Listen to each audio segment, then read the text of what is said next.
আমার মাথায় পাগড়ি দেখতেছেন, এটা অ্যারোবিক পোশাক।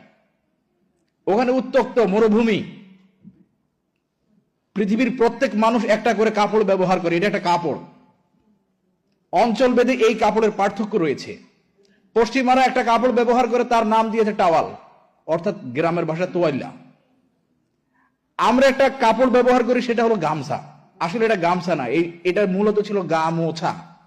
আমাদের দেশে যেভাবে পানি হানি হয়ে গেছে, সেম ভাবে গা মোছাটা গামছা হয়ে গেছে।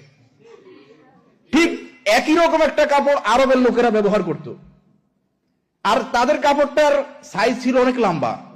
এটা হওয়ার কারণ হলো তারা মরুভূমিতে থাকতো, গাছপালা কম।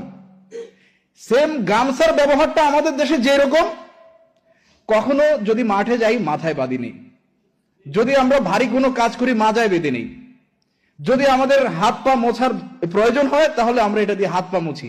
কখনো যদি জায়নামাজ না থাকে তাহলে সেটা বিছিয়ে আমরা সালা করি।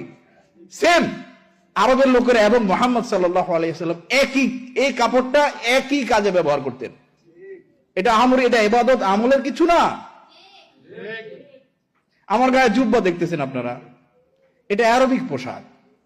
এই কোট দেখতেছেন, এটা পশ্চিমাদের থেকে আসছে। আসলে খাওয়া দাওয়া, কথাবার্তা, পোশাক আশাক, এগুলো নিয়ে কোনো পার্থক্য নাই, এগুলোর ব্যাপারে কোনো বিধান নাই। আমি 19 বছর মাদ্রাসায় পড়েছি, ফিকহ গ্রন্থ, মাসালার গ্রন্থ সব পড়ে শেষ। এগুলো কোনো বাধ্যবাধকতা নাই, কিন্তু এগুলোর মধ্যে ইসলাম আমরা খুঁজি। কিরে, এর তো টুপি নাই,